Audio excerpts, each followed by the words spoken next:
So my name is Tjaard du Plessis, and I head up a division at Synthesis that we call Digital and Emerging Technology. So changing the landscape, there's really only two ways that the landscape changes.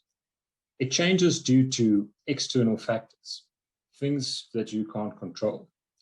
Sometimes it's sudden and violent, like a storm, but most often it's a gradual decline into disorder, to entropy. But either way, it's usually a destructive force to the landscape.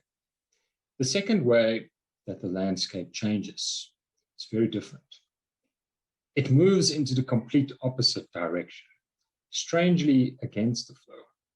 It creates order and it pushes forward. And that's called life.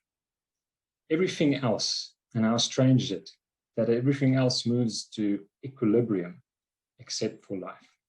Life is a constructive force. It creates and it builds, it adapts.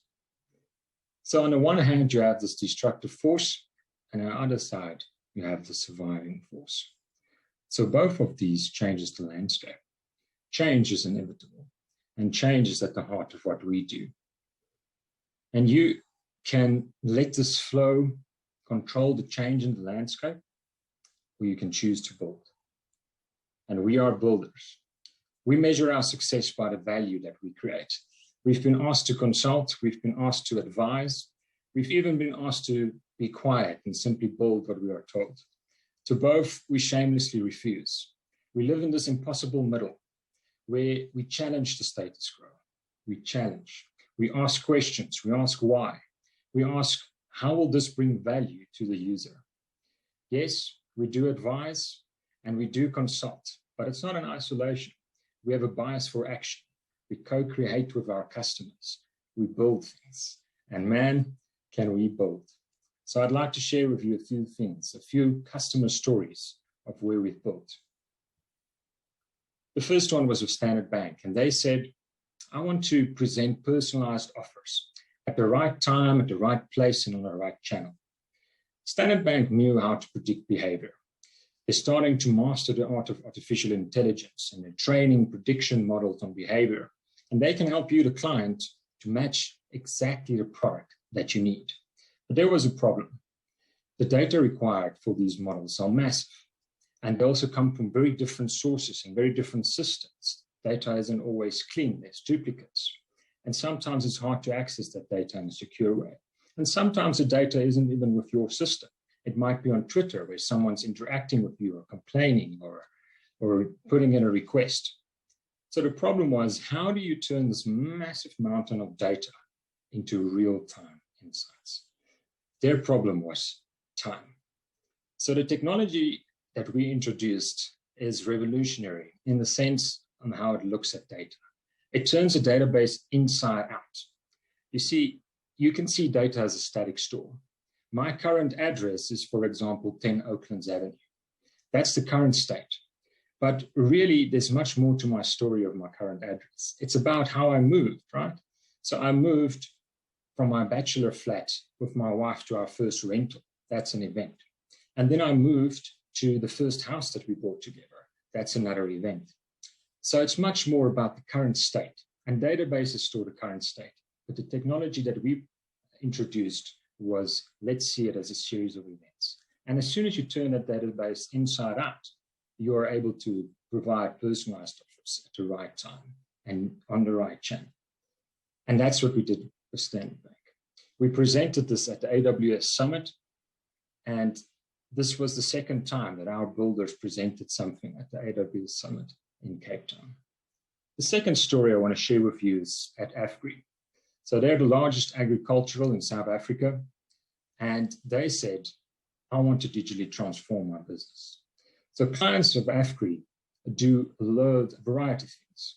They do lending, they do retail, they do insurance, grain storage, grain marketing, trading, equipment, the list goes on. But to a client, this seems as one company. But everyone knows that at the back office, you need to run these as separate businesses with separate systems. And that creates the issue, right? How do you build one single experience for customers? A customer might want to sell his grain that's stored at the silo at the right price, and then he needs to instruct the silo to move that grain, and he also wants to use the money that he gets to pay off his loan. For him, it's one flow, it's one action. But in the back office, there's loads of effort spent. So our challenge was, how do you glue all this together so that you as the customer almost just clicks a button, but it feels like one single step, and we manage all of these systems at the back end. So what we did is we built one single web platform, and using our integration expertise that we've obtained from 20 years working with the banks, with legacy systems and very difficult integrations, we were able to combine 17 source systems into one online platform. And that is managing all the mess that you can sometimes create by duplicating data. It started with very small, with only 2 of our builders. And 7 years later, we have 9 builders working on multiple projects, a complete digital transformation. The third story that I have for you today is Sim Finance. They're the largest consumer finance business in Mauritius. And they said, I want to enable merchants to accept Sim Finance loans digitally. Actually, they didn't even say that. They just knew one thing. They knew that they need to modernize their business. What they didn't know is, where do you start? Do you start with back-end systems? Do you start monetizing those legacy systems? Will that even have an impact on customer experience? Or do you start with the core finance business? Or do you go to one of the secondary businesses that's lower risk? Can you reinvent your business completely without disrupting your business too much? These are all the unknowns that were overwhelming. And our teams led a lot of workshops together with them in Mauritius. And we challenged them to focus on the customer journey. Don't get stuck in analysis and just start building. They also challenged us by explaining the intricacies of their business and how it's different in the unique Mauritius landscape. And I think in the end, the co-created result was genius. It's called Deal Transformation. And I don't think none of us even knew that that was the name back then. And it happens a lot in my experience of synthesis, where we do something and then later it receives a name and a process. Deal Transformation is really about picking a small, high-value digital transformation in your current business, so in Mauritius, while in parallel, you try and reinvent your business in a completely new country. And that's what we did for them. In Mauritius, we built a tablet merchant app, which enabled merchants to accept loans digitally. And it changed from people having to go to a merchant, filling papers and waiting for days. They even had scooters driving around the island to collect these papers. And we were able to change that to digital and minutes. But in parallel, we also worked in their new identified country. And we said, let's act as a startup and let's reinvent this business model from scratch. What would consumer finance look like if it wasn't paper-driven and through merchants?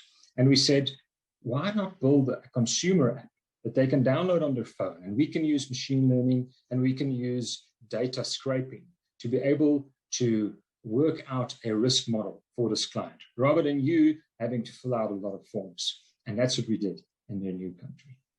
And this was only one of the 4 clients that we are working with in Mauritius. So zooming out on our business, we usually do about 15 strategic projects a year, and that number is growing every year. We work with blue chip financials, and we have over 20 plus years of building fintech software. We've built free online banking systems for our customers in Investec, Mauritius, and Afri, and Afri. We have about 40 builders, and they're all deeply technical and passionate, entrepreneurial kind of builders. The kind of innovation that we get into, we verified that it's you just because your phone is nearby. Via cutting-edge browser technology, Bluetooth-enabled browser technology, we eliminated the tedious OTP SMS. We have taken the Internet of Things to a new level. You've heard of these small edge devices and cameras, but we said, can we take a giant silo and turn that into an Internet of Things? And we are able to push notifications to farmers as soon as their trucks deliver grain to the silo.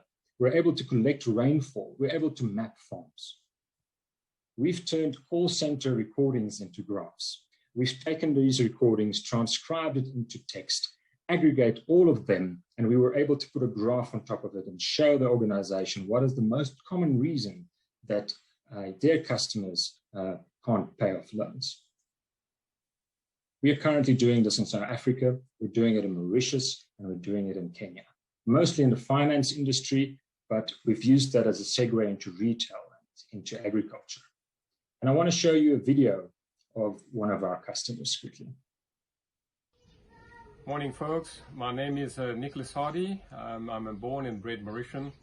So my relationship with Synthesis goes back a long time, 2008. And today I'm obviously driving a project at Afri Bank, where I'm the CEO of the bank. And we've started that journey a year ago. And to sum it up all, I think what I've been enjoying with Synthesis was the quality of people and the delivery and the consistency across all these years. So well done to the team, and we look forward for more in the future together. All the best. Thank you. Good day all. These experiences. So we use about 40 of them are permanently. Then we share a few of them with the other divisions. We also bring in some contractors sometimes, and we have a support structure that's made out of sales, principals, which is the more senior techies, operational, we have HR, and everything we do share with the different divisions at Synthesis. And I've been privileged to work with these people for almost a decade now. And I really think it's the smartest people in the business. They're deeply technical, they're insanely passionate, and I can lay out the technical skills for you. And it will be impressive. But what makes us different is our love for the craft. We're builders. We don't build what you want, we build what you need. We're misfits, we're rebels, round pegs and square holes. We have no respect for the status quo. We change things. We're even crazy enough to think that we can change the world. So here's to the crazy ones. Our focus has always been emerging technology. Through Synthesis Labs, run by Tom Wells, we're visiting the future a lot. And we take pictures and we try and ask ourselves, how will this influence our customers? And we're always ahead of the game. And we build skills before an emerging technology becomes mainstream. And usually this is not in isolation, but with an innovative customer. We'll push the industry forward with this technology. We'll try and enable the industry until it stabilizes. And that's when we're usually out and on to the next thing. We have a good track record. This isn't just words. We've been able to predict cloud.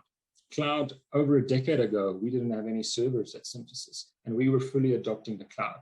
And now there's still a scarcity in skills, but cloud is starting to become mainstream. And the demand for that is massive. Kafka, that's a streaming data technology, or fast data, as Darren calls it. It's something we identified in 2018. And this year alone, we had 5 customers for it. We sell our builders at a rate card. It is just smart people at a good rate. And this is the core of our business. And this part of our business, we call the franchise. And if you look at the growth, or the plan for our growth, we plan to build on this foundation, which is our franchise. And we're always looking at expanding it. But our philosophy to growth in our business is the same as what we're evangelizing to our customers. The landscape is always changing. And the only way that you'll survive is to build. So we'll build new offerings. We've already created our very popular Ignition, which is a short but powerful innovation kickstart, invested in by us and by the customer. We build in new countries. We've built for clients in Kenya and in Mauritius. We're going to build in new industries. We've built for fintech, and we're in retail and agriculture. And we'll build with new partners. Our AWS partnership has been very successful, and there are others. And there are even more that we're exploring as we sit here today. And we plan on investing in what we call moonshots. And that is investing in our own skills, using this unmatched skill set and experience that we've built up in the industry and trying to build products for ourselves. To survive, we'll build in different colors, we'll build in different shapes, we'll build skyscrapers, we'll build bunkers, we'll build rooftop gardens and underground segways. We'll lay fiber and we'll fly drones over the city. Even though we can't predict it, we're not afraid of change. We embrace it.